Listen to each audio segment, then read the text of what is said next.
नमस्कार। माली समाचार हिंदी में आपका स्वागत है। मैं दिनेश माली।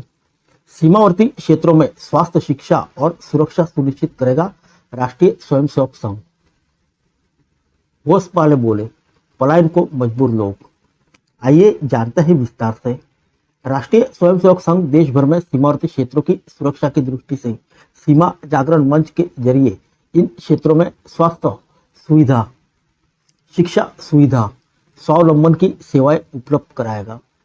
संघ कार्यवाह दत्तात्रेय हासपाले ने अखिल भारतीय कार्यकारी मंडल की बैठक में हुई चर्चा की जानकारी देते हुए कहा कि सीमावर्ती क्षेत्रों में स्थानीय नागरिक व सुरक्षा तंत्र से सामंजस्य बढ़ाने के लिए भी विशेष प्रयत्न किए जाएंगे। आइए जानते हैं 3 दिवसीय बैठक के समापन के बाद क्या बोले हासपाले। सीमावर्ती गांवों में हिंदू का पलायन एक अहम मुद्दा है।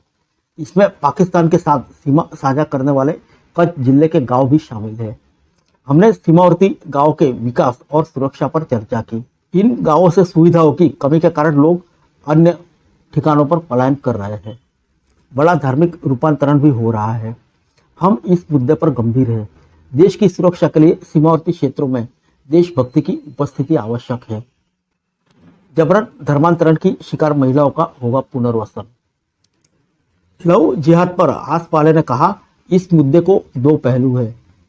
पहले लोगों को इसके बारे में जागरूक करना है और दूसरा कानूनी मामलों से लड़ना है। संघ उन महिलाओं के पुनर्वास पर भी काम कर रहा है जिन्होंने खुद को ऐसे रिश्तों से मुक्त कर लिया, लेकिन उनके परिवारों ने उन्हें स्वीकार नहीं किया। उत्तर बनाम दक्षिण में देश को बांटने की साजिश बड़ी चुनौती। घोषपाले ने कहा, देश के सामने मुख्य चुनौतियां में से एक इसे उत्तर बनाम दक्षिण आधार पर विभाजित करने की साजिश है। कुछ लोग कह रहे हैं कि दक्षिण भारत उत्तर भारत से अलग है। राजनीतिक और बौद्धिक स्तर पर दक्षिण भारत को शेष भारत से काटने की साजिश रची जा रही है। दावा किया जा रहा है कि द्रविड़ और उनकी भाषा भी अलग है। यह देश को कमजोर करने की रणनीति है। घोषपाले ने कहा, 22 जनवरी को श्री रामलला की प्राण प्रतिष्ठा नवनिर्मित मंदिर में होने वाली है। देश भर के लोग इस ऐतिहासिक क्षण को साक्षी बनेंगे।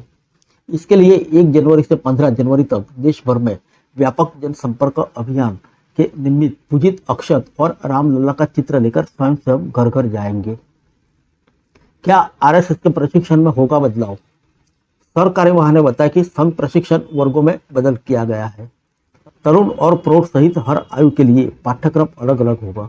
बौद्धिक और शारीरिक अतिरिक्त समाज जीवन के विविध क्षेत्रों में प्रत्यक्ष क्षेत्र में जाकर अपना योगदान देने के प्रायोगिक प्रशिक्षण दिया जाएगा। बैठक में अन्य विषयों पर भी चर्चा हुई। वर्तमान में देश भर से 95,528 दैनिक और साप्ताहिक शाखाएं हैं।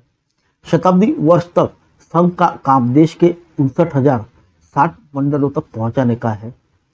इस वर्ष गुरु पूजन में 37 लाख से अधिक स्वयंसेवक शामिल हुए थे।